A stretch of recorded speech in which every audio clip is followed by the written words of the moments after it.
Listo, ya estamos al aire. ¿Cómo están? Como otro jueves más, ahora con un gran invitado que nos acompaña desde Colombia, el doctor Robinson Cuadros. Vamos a dar ahorita unos minutitos para en lo que se empiezan también a conectar y compartir.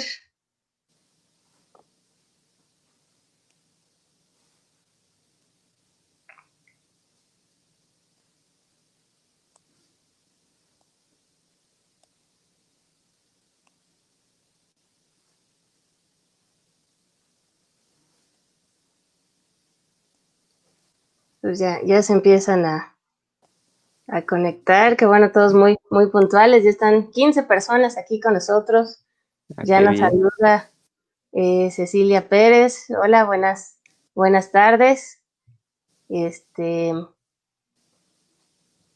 pues ya, aquí estamos todos juntos. Fernanda también, hola.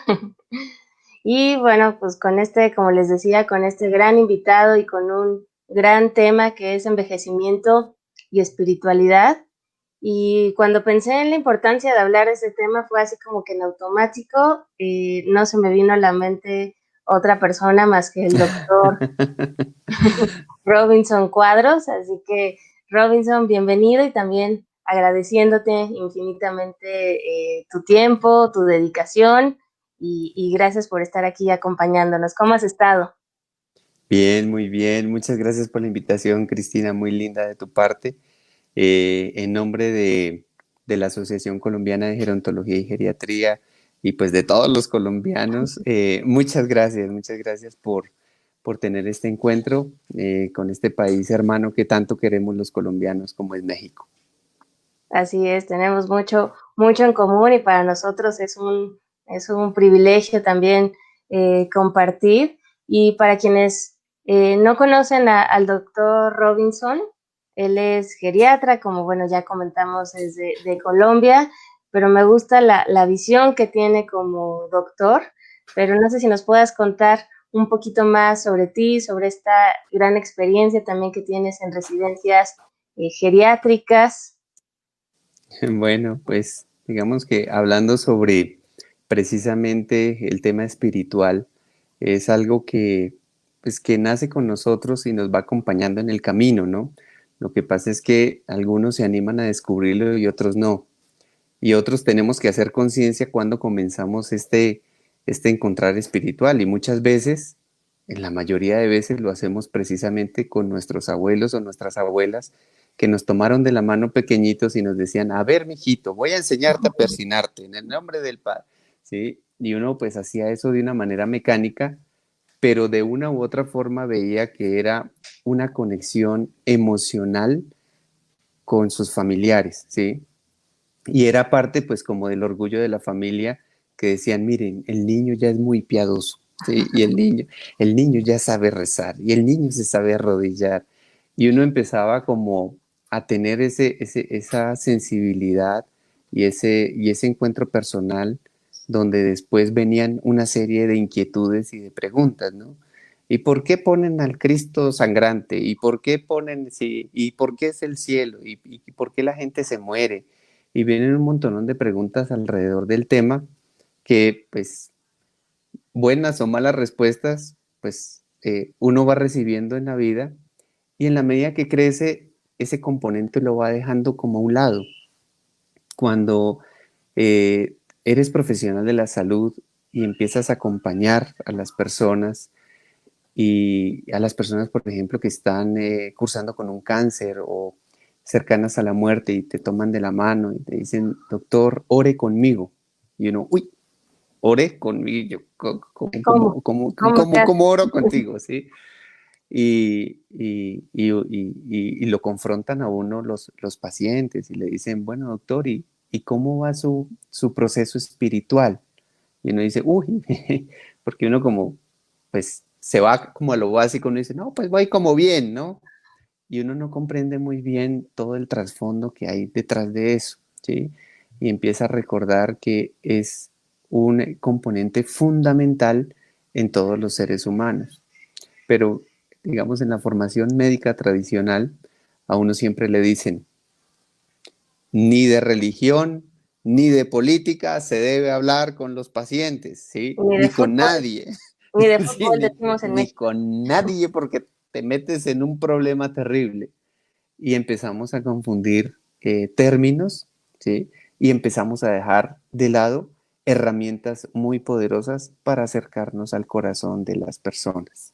Sí, y justamente qué bueno que mencionas esto porque se confunde precisamente lo que es espiritualidad con religiosidad o con la religión, que a lo mejor ahí es donde puede empezar a ver como ese principio de alejamiento, que en Mm. realidad, bueno, la espiritualidad, ahorita lo vamos a platicar, va precisamente más allá, pero así como que en grandes rasgos, tú que nos puedes comentar de esta diferencia entre religión y espiritualidad para poder Sí, adentrarnos ahora sí a la espiritualidad. digamos que la espiritualidad es muy grande, es un concepto muy, muy, muy grande. La religiosidad hace parte de esa espiritualidad. Pero, por ejemplo, los orientales tienen una forma muy gráfica o muy metafórica de hablar del tema. Y dicen que los seres humanos somos como un gran árbol, ¿sí? Un árbol con hojas y con frutos.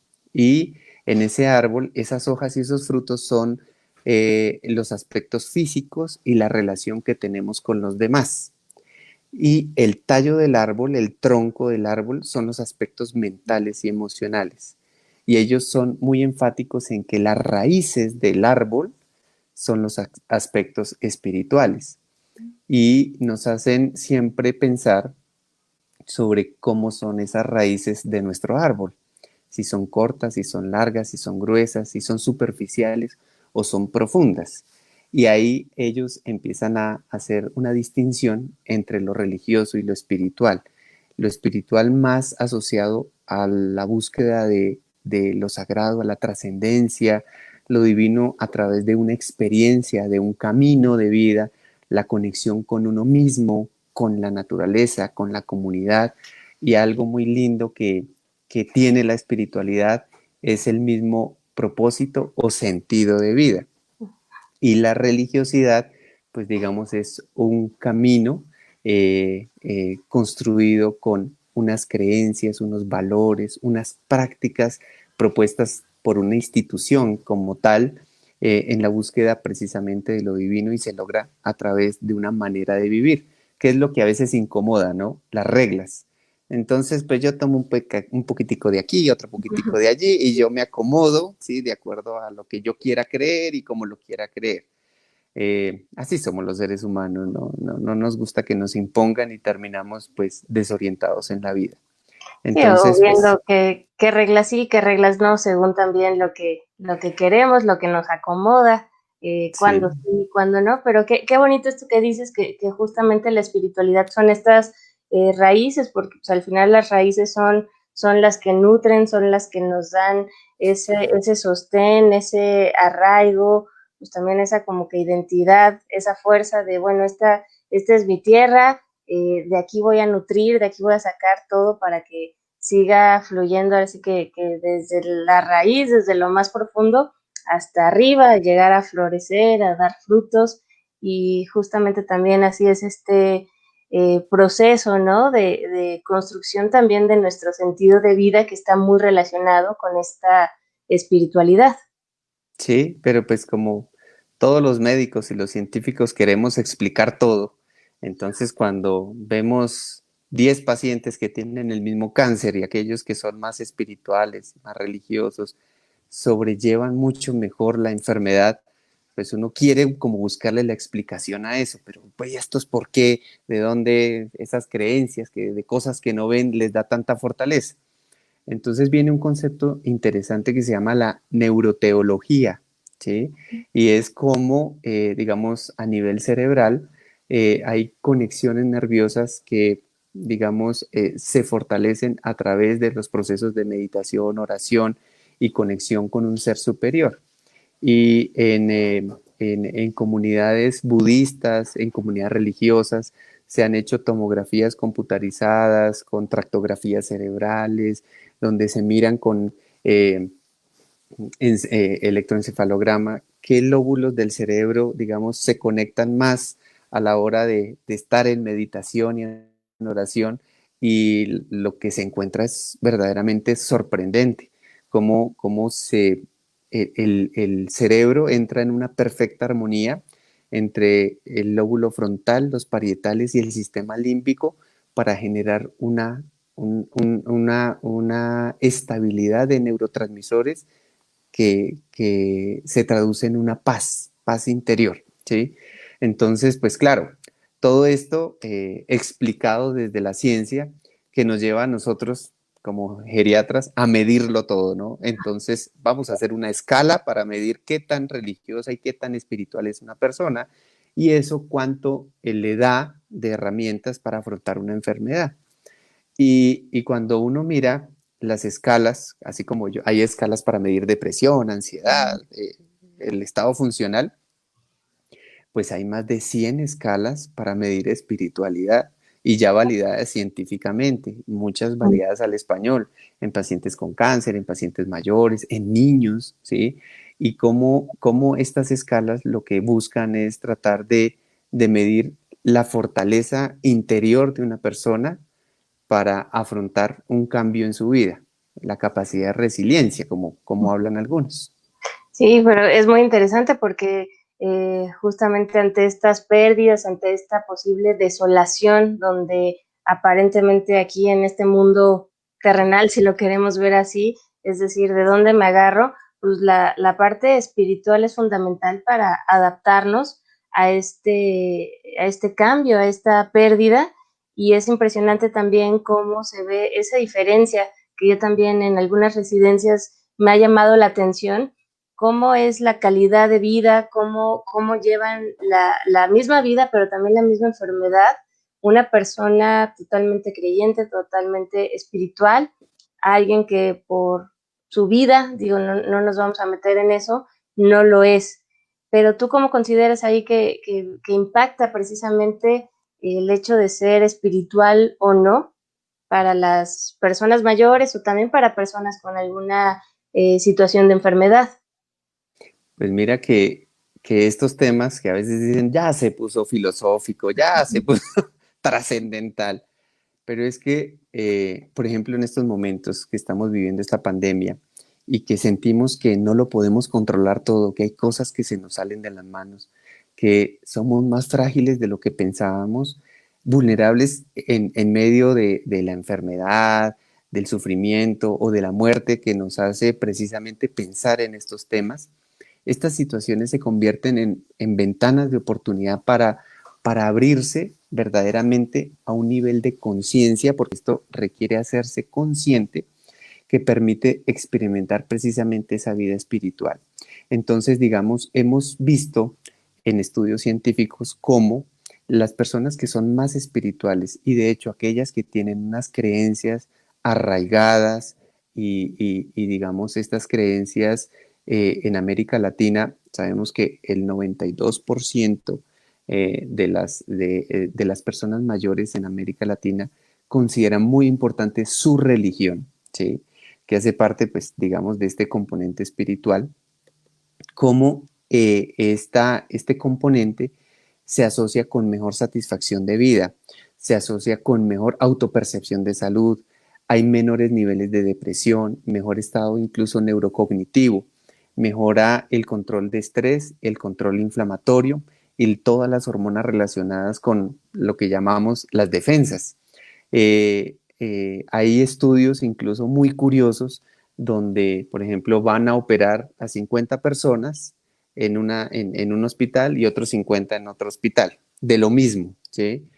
Eh, y se pone a un grupo de personas a orar por la cirugía de los 50 y a los otros nadie ora por ellos, ¿sí? Y es impresionante cómo les va mucho mejor a los que sienten que hay alguien que está orando por ellos y cómo casi las complicaciones son mínimas. Y son situaciones muy difíciles de explicar desde el punto de vista científico, pero que verdaderamente demuestran que hay un camino profundo del alma que todos, digamos, podemos descubrir.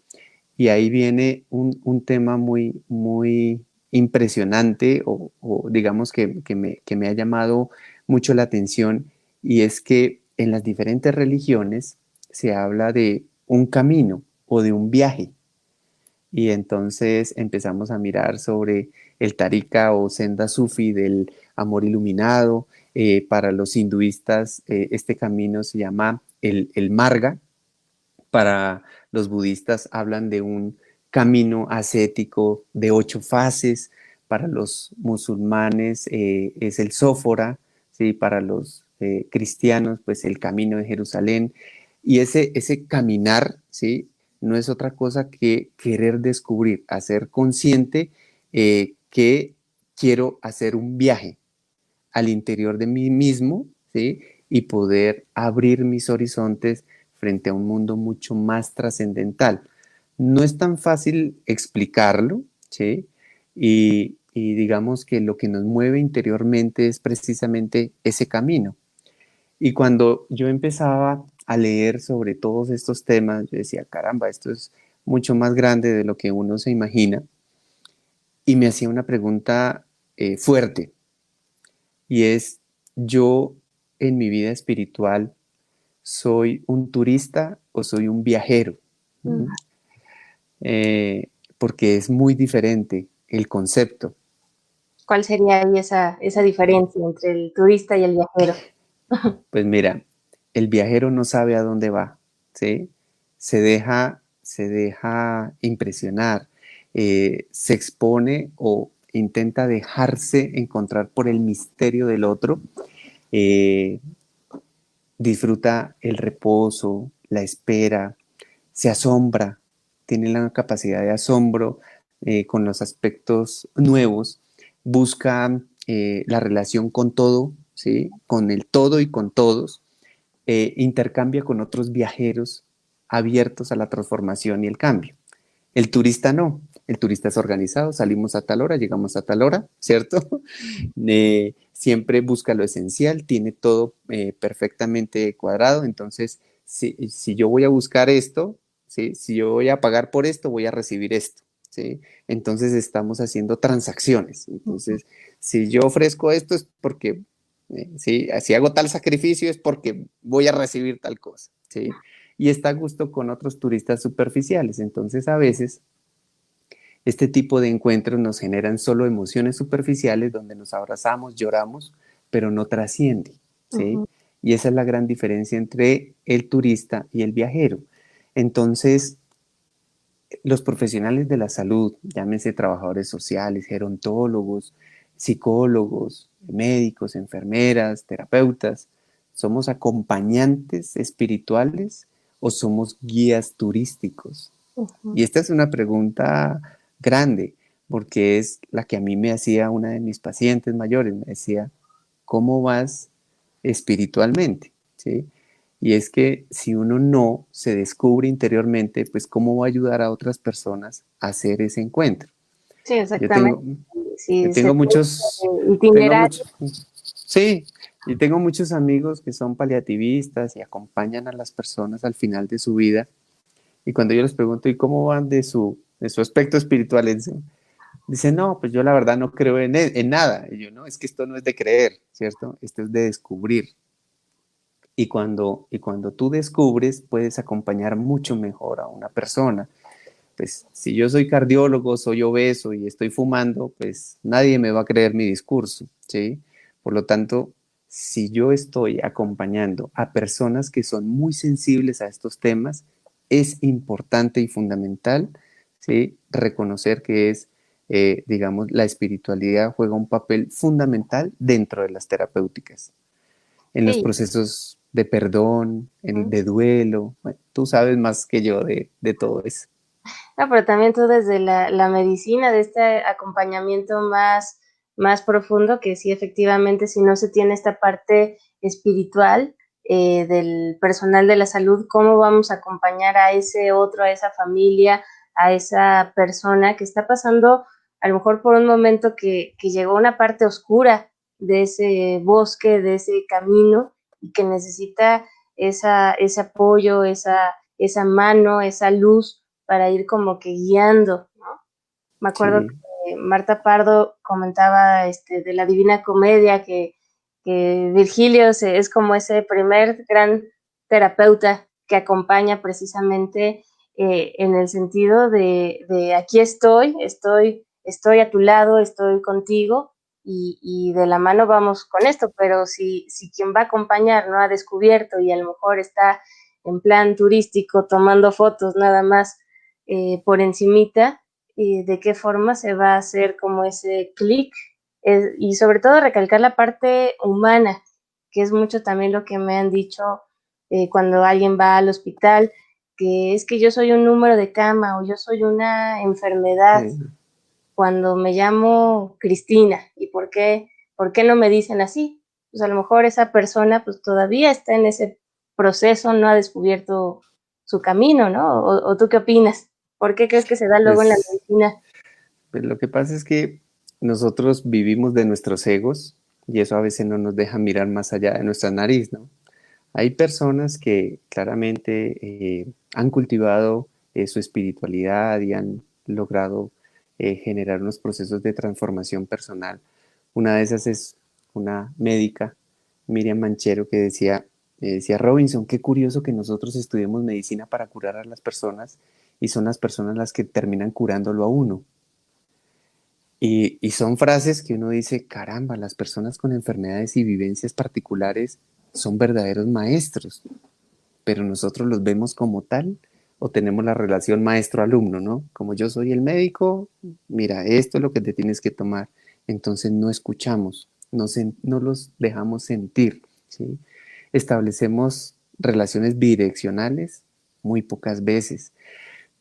Aprendemos de ellos, eso depende de nosotros, ¿sí? Si nosotros nos damos la posibilidad de abrazar a nuestros pacientes y sentir el palpitar de su corazón, sentir su angustia, así como el de sus familias, poder acompañar, que no es otra cosa que sentir lo que el otro siente, que es esa empatía, es, es todo lo que nos lleva a la compasión, que son que verdaderamente los cimientos de todos los sistemas de salud, pero que se nos ha olvidado que nuestra vocación de ayuda y servicio no es otra cosa que una respuesta, pues precisamente a una llamada espiritual.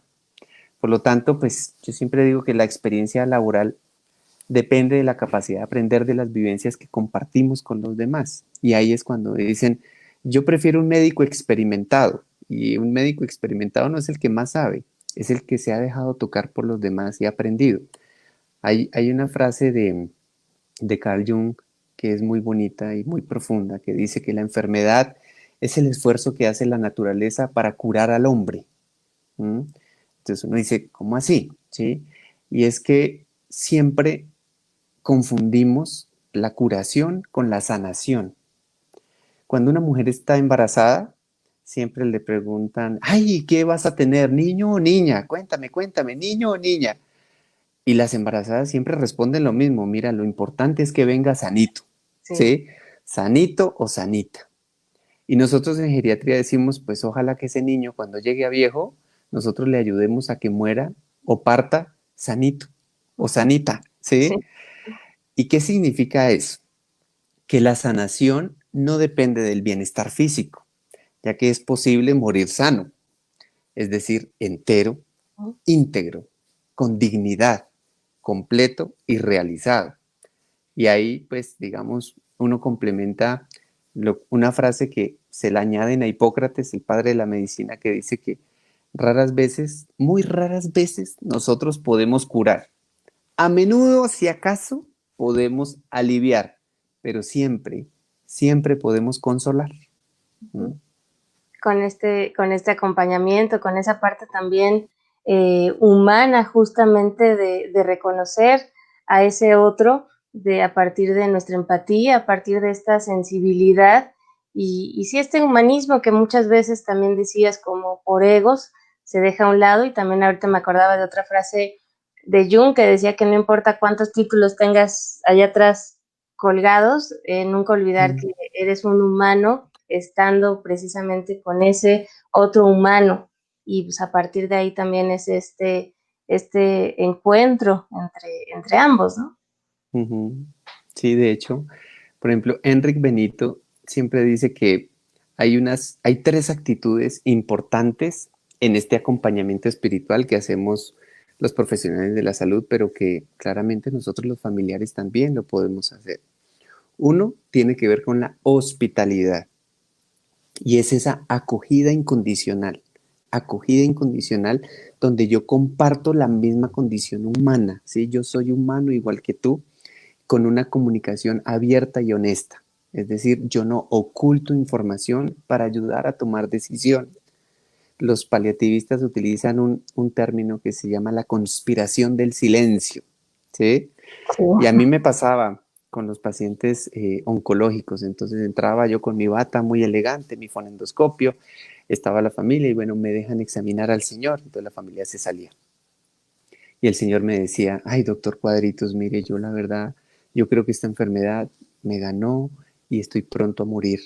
Pero no le cuente nada a mi familia para que no sufran, ¿sí? No preocupar. No les vaya a decir, por favor. Y uno, pues, en este secreto médico, ¿no? Y salía de la habitación y la familia, doctor, doctor, doctor, doctor.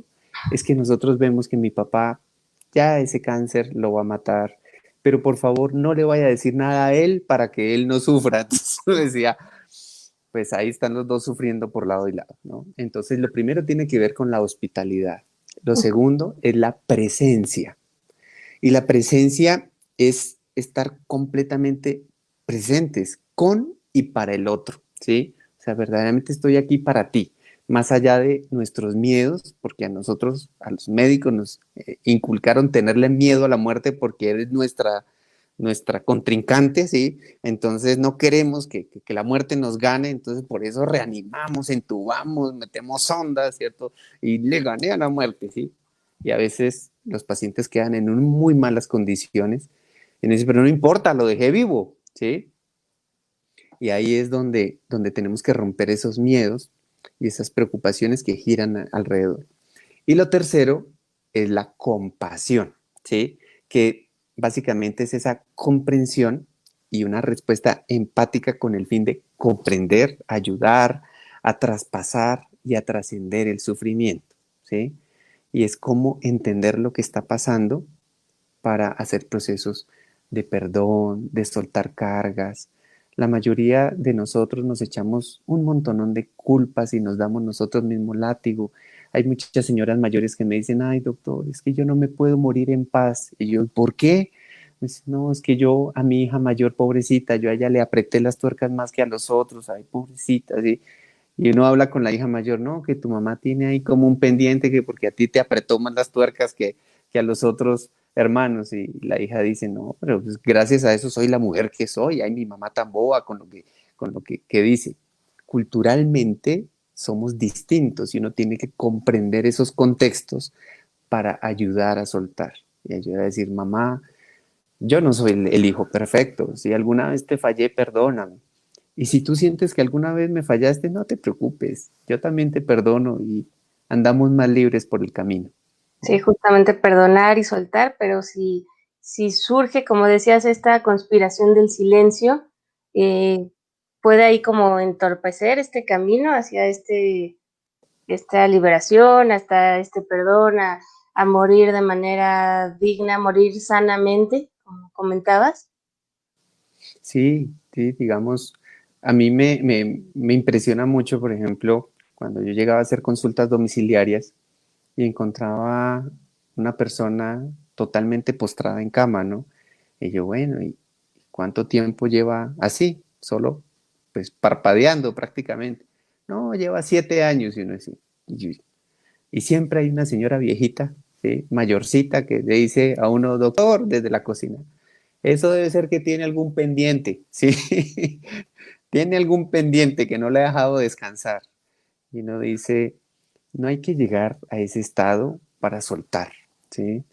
Y para romper odios. A mí me acuerdo mucho de una paciente mía que me consultaba por un dolor de espalda muy fuerte, ¿no? Entonces uno, pues, dolor de espalda, tome su remedio para el dolor de espalda. Al mes llegaba, doctor, eso no me funcionó para nada. Entonces yo, bueno, hay medicamentos más fuertes, tome su remedio. No, doctor, yo sigo con ese dolor de espalda y no se me quita. Y yo, bueno, pues hay derivados de la morfina que eso sí, te que lo quita porque te lo quita. Y llegaba, no, doctor, no me quites el dolor de espalda. Y yo decía, pero mujer, o sea, ¿qué estás cargando? ¿Qué odios tienes en tu corazón? Se me salió así. Y la señora pone una cara de brava y dice, mi esposo es una porquería, era un borracho, mujeriego, es lo peor, me maltrataba. Y yo le decía, ¿y tu esposo vive? Decía, no, ya se murió hace 5 años y ojalá esté allá en el quinto infierno, que lo estén chuzando y que lo estén dando vueltas, mejor dicho, pero súper envenenada la señora. Y decía, pues ya se murió, ya suelte eso, ya perdone, ya sal de cuentas, ¿no? Y decía, no, yo perdono, pero no olvido, y ese desgraciado, y ese odio que tenía era el que le generaba el dolor de espalda. Le tomamos resonancias magnéticas, radiografías, de todo salía perfecto. Y a veces uno como médico se siente, digamos, totalmente impotente porque uno quiere ayudar a las personas, pero la misma persona se envenena, ¿no? Y no quiere salir de ese círculo vicioso. Y uno tiene que pedir ayuda a amigos, familiares, psicólogos, otros terapeutas para poderle dar herramientas para que sal de esas cuentas, Sí, pero ¿no? gracias también como esa sensibilidad que tienes, también esa parte espiritual tuya y esta escucha activa, como luego decimos los psicólogos, es lo que justamente permite identificar esos puntos que lo que no hablamos de alguna forma lo actuamos o el cuerpo busca la manera de sacarlo, afectando a su vez, bueno, nuestro día a día, afectando nuestras emociones, afectando nuestro cuerpo, así que de ahí también la importancia de poner en palabras todo aquello que no logramos ahí tramitar, que no logramos sacar, es justamente darnos esa oportunidad y por eso, como decía al principio, que te presentaba esta visión que tú tienes como doctor, y también ahorita estoy leyendo aquí varios comentarios que dicen que más doctores como el doctor Robinson en este mundo, porque justamente le das esa parte humana, le das, reconoces esa parte espiritual, por ahí también no encuentro ahorita el comentario, pero alguien comentaba, a ver, aquí está, dice, qué bella charla, lo más triste es cuando un médico nos dice que tenemos que aprender a vivir con las dolencias, dice Nubia, Mm, y de alguna forma es como invalidar también esas dolencias, ¿no? ¿O qué opina? claro, te etiqueto, ¿sí? Ujú. Entonces, recuerda que tienes una enfermedad degenerativa. Recuerda que tienes, sí, entonces ya dices, no, pues yo me estoy muriendo a placitos, ¿sí? Estoy pagando a cuotas el cementerio porque el doctor me dijo que esto era irreversible, que era una enfermedad crónica, ¿sí? Y utilizamos lenguajes muy fuertes, ¿no? De hecho, cuando llega, yo siempre, a mí me ha llamado la atención que cuando llega el paciente, lo primero que le decimos es, bueno, cuénteme, ¿usted de qué sufre? Sí, ya, Desde sí, ahí. no, pues yo venía bien hasta que lo vi a usted, doctor, ¿no? Ya. Y hay personas que le dicen a uno, no, doctor, es que yo ya no me funciona nada bien, o sea, yo estoy tan enfermo, tengo el cuerpo roto, ¿sí? Y esta expresión de tengo el corazón roto, tengo el cuerpo roto, yo siempre les digo a mis pacientes, pues es que gracias a que no estamos completicos, sino que precisamente hay rotos en nuestro cuerpo que permitimos dejar entrar la luz, ¿sí? Si no hubieran rotos en nuestro cuerpo, ¿sí? No habría por dónde entrar a la luz, ¿sí? Y este es también, digamos, un concepto muy lindo oriental, que es el kintsugi. El kintsugi es una forma en cómo los orientales reparaban sus ollitas de barro o sus artesanías, y era que cuando se rompía una cerámica, ellos utilizaban oro fundido para volverlas a unir. Entonces la artesanía quedaba de mucho más valor y mucho más linda. Y eso también nos lleva a pensar cómo estamos reparando nuestras heridas y cómo estamos ayudando a otras personas a reparar esos dolores del alma y esos dolores del cuerpo. Los, los, el dolor es algo muy complejo, ¿sí? tiene un componente físico, pero tiene un componente emocional muy grande. Si yo simplemente doy el medicamento y no genero estrategias para que las personas enmascaren y sanen este dolor emocional, pues no estoy haciendo nada. Sí, es lo que nos tenemos que dar esa oportunidad también de ver qué está con esas emociones. Y justo aquí nos preguntaban, bueno, te preguntan qué relación hay precisamente con la espiritualidad y las emociones. Hay mucha relación, digamos, desde la neuroteología, como hablábamos al comienzo, el sistema límbico con donde manejamos nuestras emociones se fortalece muchísimo con las oraciones. De hecho, nos ayuda a calmar dolores, a estar más atentos, concentrados en pacientes, por ejemplo, con la enfermedad de Alzheimer. El orar con ellos, el ayudarles a completar las oraciones, el hacer procesos de meditación, genera unos estados de tranquilidad, baja la ansiedad, se conectan con ellos mismos, se sienten que están trascendiendo, entonces es totalmente sanador ese acompañamiento. El, que todo empieza con una muy buena respiración, una conexión entre alma, cuerpo y espíritu, y donde de acuerdo pues a las herramientas que tengamos a la mano, de acuerdo a sus creencias, de acuerdo a sus imaginarios, pues les ayudamos a generar pues precisamente estos procesos de reconciliación. Hace más o menos desde hace unos 7 años me llaman congregaciones religiosas de hermanitas muy mayores, ¿sí? Se reúnen todas las mayores, llamemos al médico geriatra para que nos dé tips para envejecer bien, ¿sí? Entonces me reúno con todas estas religiosas que verdaderamente me hacen reír muchísimo y cuando tocamos el tema espiritual, porque pues, se supone que esas son maestras, ¿no? Llevan toda la vida ahí, me dicen, en la vejez es diferente, doctor. De hecho, hay un capítulo en la Biblia que te explica muy bien eso. Y es curioso porque diferentes comunidades religiosas me citan el mismo capítulo, que está en Lucas, y es de un viejo llamado Simeón y una profetisa Ana, ¿sí? Y el viejo Simeón que se la pasaba parado en la puerta de un templo porque él dijo, yo no me voy a morir hasta no ver a la salvación del mundo, a conocer al niño Jesús, ¿sí? Y cuando llega la presentación del niño Jesús en el templo, que José y María lo llevan, él exclama una frase muy linda que dice, ahora Señor, puedes dejar que tu siervo parta en paz, se vaya en paz, porque mis ojos han visto a tu salvación. Y estas religiosas me decían, entiende doctor, que en la vejez nosotros necesitamos trascender en lo espiritual para darle sentido a nuestra partida. Y esto es muy profundo, ¿sí?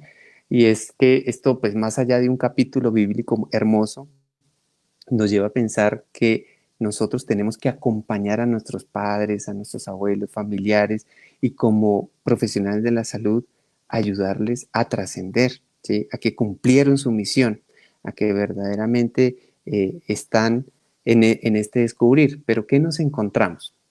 Que las personas mayores ante la cercanía a la muerte sienten y perciben de mayor manera pues esta cercanía, ¿sí? Hacen conciencia de la muerte y empiezan a ver diferentes creencias sobre el después, ¿sí?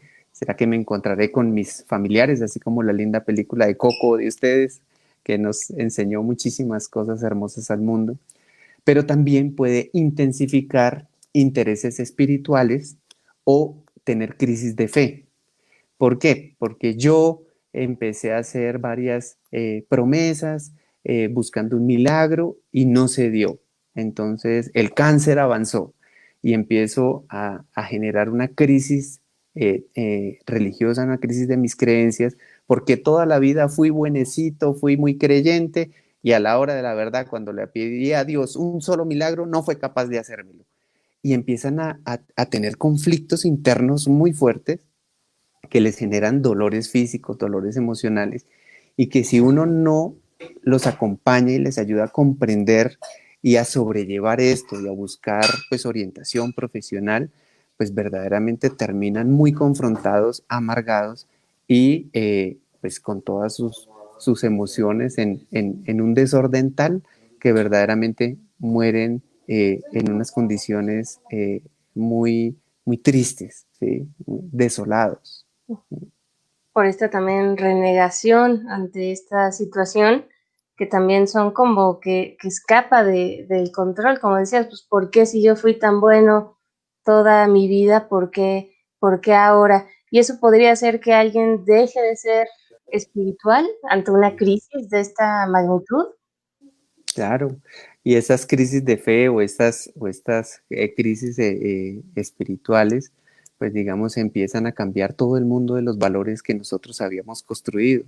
Entonces, yo, ¿para qué hice eso? ¿Para qué me porté tan juicioso toda la vida si esto pues no iba a tener el sentido? Por eso, por eso es tan importante conocernos en este viaje, ¿sí? Porque si no, fácilmente, y a todos nos pasa, fácilmente terminamos turisteando Ujú. y vemos solo por encimita y no vemos la profundidad del tema. Yo, digamos, tuve la fortuna en este enero de estar en un encuentro mundial de la vejez con el Papa Francisco, un tipazo súper bondadoso. Y él, pues, inició con una frase muy hermosa que decía que no estamos en una época de cambios, sino en un cambio de época. Ujú. Y pues todavía no se había hablado del coronavirus como tal. Y él decía, las personas mayores no son la parte pasiva de la sociedad. ¿Mm? Ellos no están solo para estar con la camándula y llenar las iglesias. Ellos están afuera buscando transformar el mundo y necesitamos acompañarlos. Se requiere trabajar de la mano con ellos para transformar la sociedad porque ellos verdaderamente son los protagonistas. Y hablaba de derrotar la cultura del descarte. Como ya eres viejo, ya dedícate a descansar. Y hacíamos unas profundas reflexiones sobre ese propósito de vida que nos da el secreto de un buen envejecer y que el no apegarse al ego y a las personas, ¿sí? Nos ayuda a trascender. Nosotros siempre hablamos de mis hijos, mis padres, nuestros abuelos, nuestros viejos, ¿sí?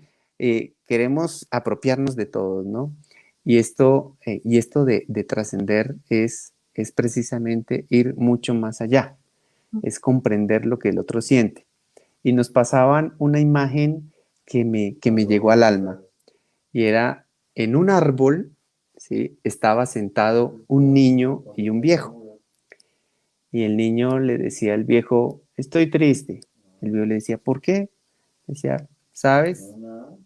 A veces siento que los mayores no me comprenden. Y el viejo le decía, ¿sabes que a mí me pasa lo mismo? ¿Mm? Y el niño le decía, no, pero es que a veces siento que no me tienen en cuenta.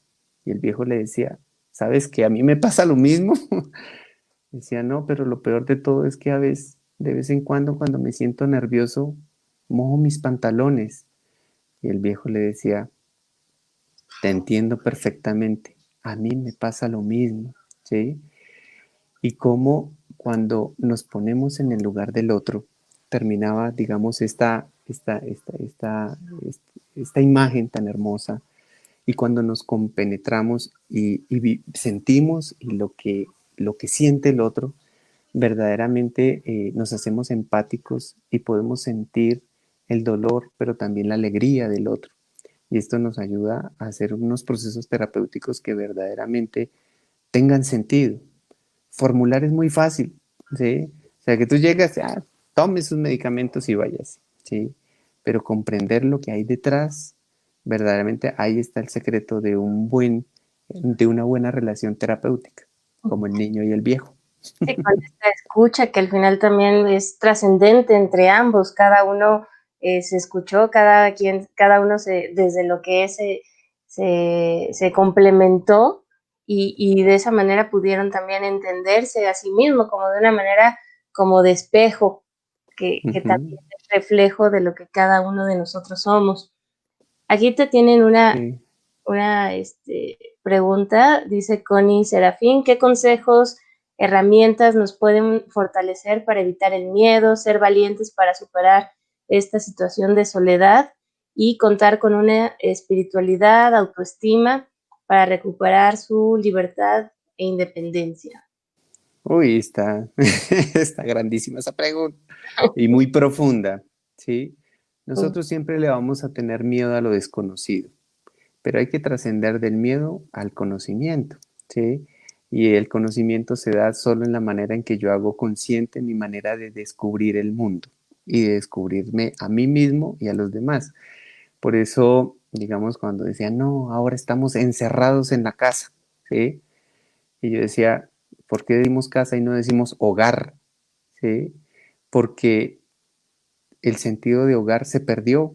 Nosotros simplemente estamos tan preocupados por trabajar que nos la pasamos más tiempo en el trabajo que en nuestro hogar. Por eso le cambiamos el nombre a casa. La casa es un sitio donde voy a dormir, como alguito y me voy a trabajar, ¿sí? Se vuelve un lugar hasta Eh, desconocido a veces. sí, sí.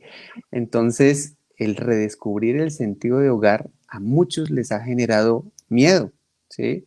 Miedo de volver a- a interactuar con sus hijos, con su misma pareja, a intercambiar diálogos, a realizar un juego, a pensar cómo está pensando el otro. ¿Mm?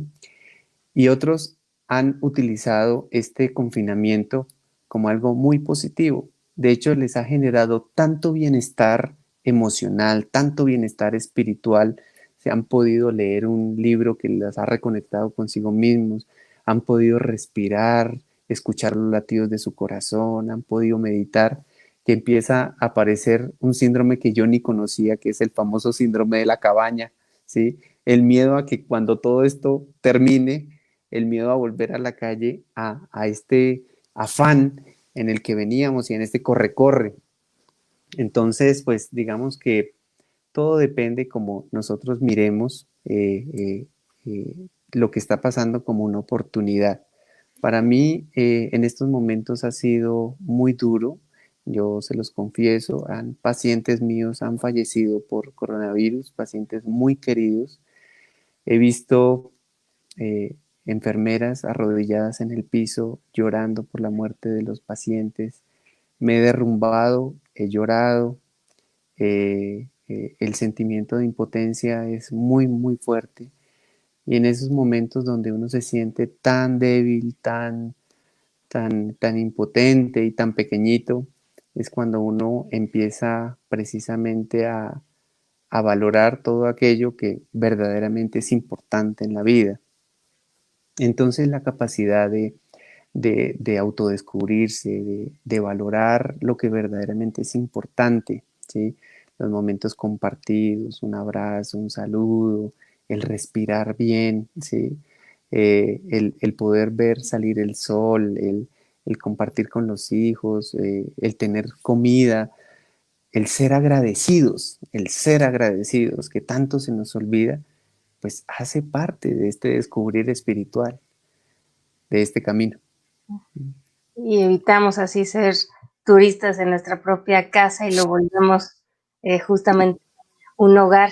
Pero ahorita esto que mencionas también a mí me conectó como la importancia de la fe, que justamente también por aquí había una pregunta, que si la espiritualidad y la fe es una relación necesaria, si tienen que ir uno con la otra o cómo se maneja, porque pues de alguna forma, bueno, aquí preguntaban espiritualidad y fe, pero yo agregaría también como la esperanza, sobre todo ante esta situación en la cual estamos viviendo, son conceptos más profundos, más internos, pero que también nos dan un sostén. Esa esperanza es, bueno, lo que espero, Ujú. esto va a pasar, que esto va a poder mejorar, pero al final son temas más relacionados con nuestra espiritualidad también. Claro. Tiene que ver con lo que creo, con lo que espero y con lo que yo estoy aportando, ¿sí? Es una triada, porque no, pues hay que tener fe, pero si no estoy haciendo nada, pues las abuelas nos decían, mi abuela me repetía, ¿no? Es a Dios rogando y con el mazo dando, ¿sí? O sea, no esperes a que te caiga todo del cielo, ¿sí? Entonces, la fe se tiene que transformar en obras y en acciones. Las personas mayores mm, eh, en esto son muy reflexivas y le enseñan a uno muchísimo. Una me decía una vez, Robinson, los seres humanos somos como una vela. Y yo, como así como una vela? Me decía, sí, mira, si tú ves una vela, la vela arde, ilumina, incluso si nadie la ve. Y la vela se va consumiendo a través del tiempo porque esa cera se transforma en luz.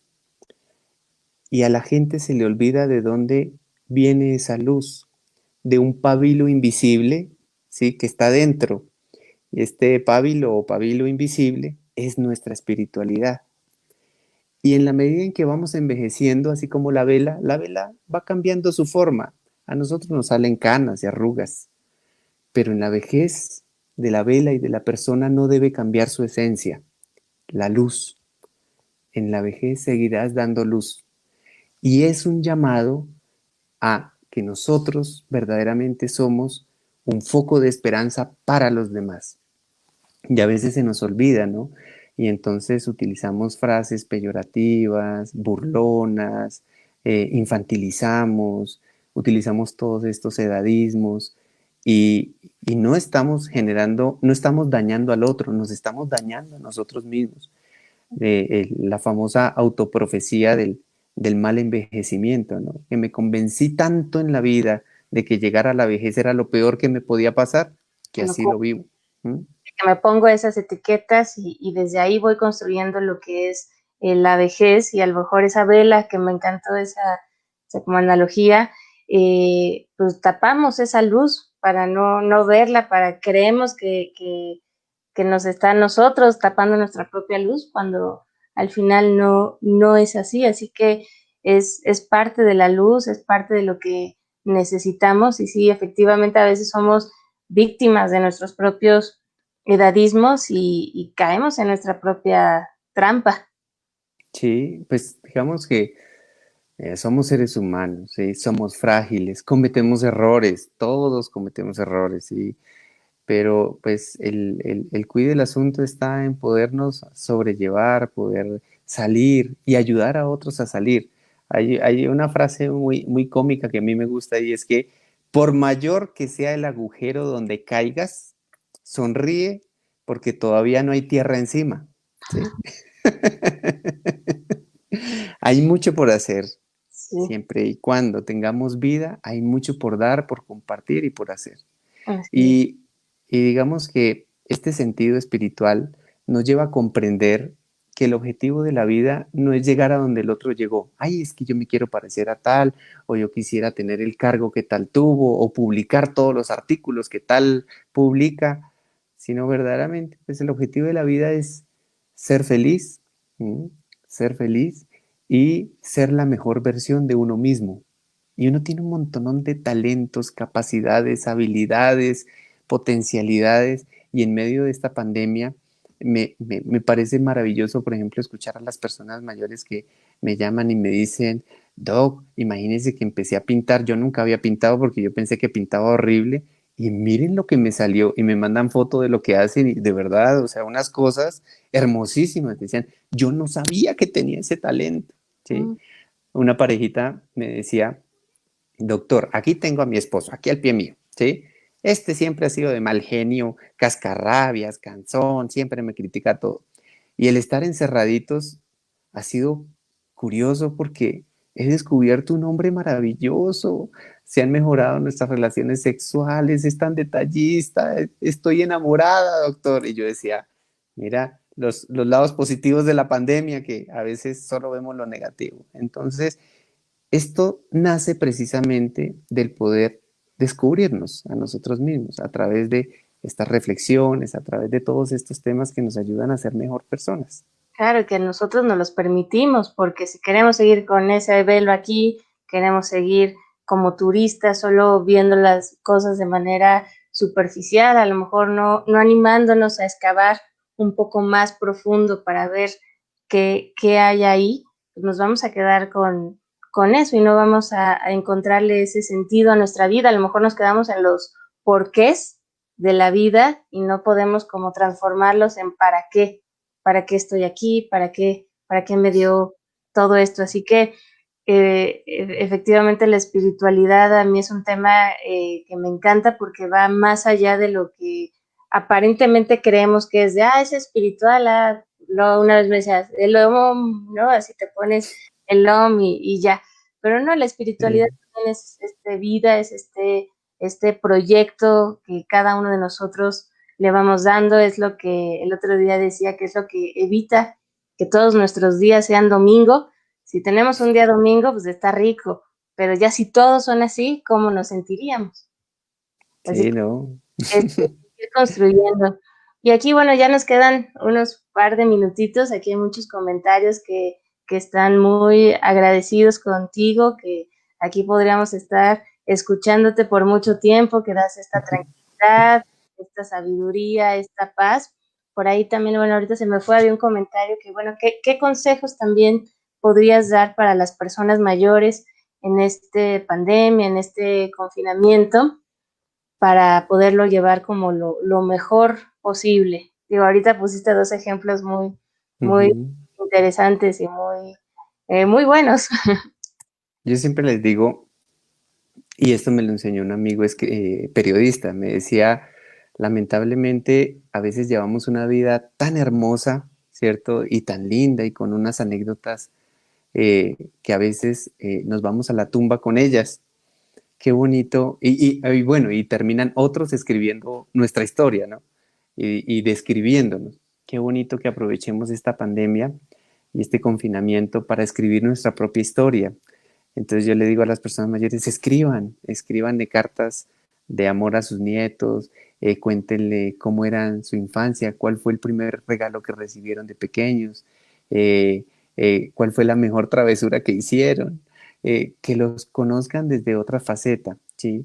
Y esto los ayuda a conectarse mucho más con las familias.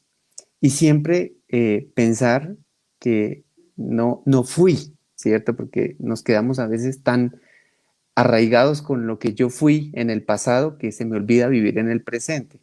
Entonces, redescubrir talentos, habilidades, atreverse a vivir la vida, ¿sí? Y a, y a- y a hacer cosas nuevas, a cocinar nuevos platillos, a aprender a tocar un nuevo instrumento, aprender palabras en otro idioma. Yo siempre lo digo y no me canso de repetirlo, que cuando dicen que el loro viejo no aprende a hablar, eso solo le pasa a los loros, eso no le pasa a las personas. Nosotros podemos aprender cosas nuevas. Hay personas que viven 80 años, pero hay otras que viven un año repetido 80 veces. Entonces, es importante sacarle el jugo a la vida y pensar que la vejez, como lo dicen muchos, es el postre de la vida, ¿sí? En un gran banquete, cuando tú llegas a un restaurante y dices, uy, bueno, este fue el principio y está muy elegante, está muy rico. Entonces el plato fuerte debe ser bueno. Y cuando traen el plato fuerte, tú dices, uy, qué delicia de plato fuerte. Yo guardo mi campito para el postre, ¿sí? Porque si así fue el plato fuerte, el postre debe ser espectacular. La vejez es el postre de la vida. Y como buen postre se debe disfrutar con todos los sentidos. Yo no puedo decir, toda mi vida fui la más juiciosa, la mejor hija, la mejor esposa, la mejor trabajadora, ¿sí? Y cerrar esta historia con una vejez amargada, ¿sí? Y una vejez donde yo vivo refunfuñando por todo y quejándome de todo, pues porque no hice nada. Verdaderamente, un buen final es lo que le da el toque para que todo el mundo recomiende esa vida. Yo quiero ser como tu abuela cuando tenga tu edad, me encanta, sí, el positivismo, que nos vean a las personas mayores como esas transmisoras de esa sabiduría que no es otra cosa que el aprender de las experiencias, ¿sí? Que un consejo trasciende mucho más allá de un regaño y de una cantaleta, sino que va precisamente desde lo que yo viví y contar mi experiencia personal hace que nos compenetramos mucho más, entendamos y entender que las personas mayores fueron escritas en un contexto cultural diferente al nuestro y hay que aprender a leerlas, sabiéndolas escuchar, porque nosotros, digamos, tendemos a juzgar mucho, ¿no? Abuela, pero es que los tiempos han cambiado y tú sigues ahí, ¿sí? Y la abuela, no, pero es que ella está pendiente en dejar un legado. Y muchas personas mayores me dicen, yo me siento tan triste, doctor, porque yo soy tan creyente y ninguno de mis hijos salió creyente, ¿no? Entonces como que me voy a morir y esto no trascendió, entonces como que no hice nada. Y hay que aprender a respetar y hay que aprender a acompañar, no juzgar, comprender. Aprender. Totalmente, que es donde luego surgen estos conflictos también a nivel familiar. Así que, pues, muchas gracias, Robinson. Como les decía, aquí hay muchos comentarios agradeciéndote. Es un tema que nos toca mucho, que nos damos cuenta de la importancia del mismo para seguir construyendo esta vejez, pero también si ya somos personas mayores, pues también es recordar que siempre hay algo que se puede hacer, siempre está esta parte espiritual, que si siento que no la tengo muy desarrollada, por así decirlo, pues nunca es tarde y siempre se puede encontrar este camino y dejar la cámara de turista ahí a un lado y empezar a ser viajeros también de esta vida. Así que, pues no sé, Robinson, si quieras agregar algo más. No, creo que ahí está el secreto, en dejarse sorprender y uno encuentra mucho más de lo que está buscando. Y recalcar que la espiritualidad hace parte de las terapéuticas y es importante tenerlo sobre la mesa siempre que nos acercamos a las otras personas. Así es. Y ahorita también más que nunca también esta logoterapia, también precisamente que involucra la parte espiritual, que nos ayuda a entender esos para qué de la vida, es lo que tenemos que seguir trabajando. Así que, pues también desde la gratitud, como mencionabas, estamos aquí todos muy agradecidos, muy conmovidos. Nos dejaste así pensando, estado de turista o también como decías al principio, cómo van esas raíces desde lo espiritual y cómo quiero que mis raíces, ¿qué van a nutrir para que lo que vaya creciendo, lo que vaya floreciendo, lo que vaya dando frutos, pues va a ser resultado de lo mismo? Así que pues te agradecemos infinitamente también, muchas gracias a todos los que se conectaron, más de 150 personas nos están aquí acompañando el día de hoy. Decíamos que estábamos nerviosos, pero creo que salió bien. Gracias, Cristina. No, al contrario, muchas gracias. Espero que encuentro de muchos. Para mí también es un honor poder compartir. Te admiro desde antes de tener el gusto de conocerte, así que también para mí es todo un honor estar aquí. Y bueno, pues nos vemos la próxima semana, el próximo jueves. Vamos a concluir esta primera jornada de Facebook Live con grandes invitados, con grandes amigos. Y va a estar con nosotros Patty Kelly, también hablando de envejecimiento, comunicación y responsabilidad. Así que no se lo pierdan. Nos vemos el próximo jueves, 7:30. Y de nueva cuenta, Robinson, muchas gracias. Y gracias a todos los que nos acompañaron. Cuídense mucho. Gracias. Abrazos. Un abrazo. Chao, chao.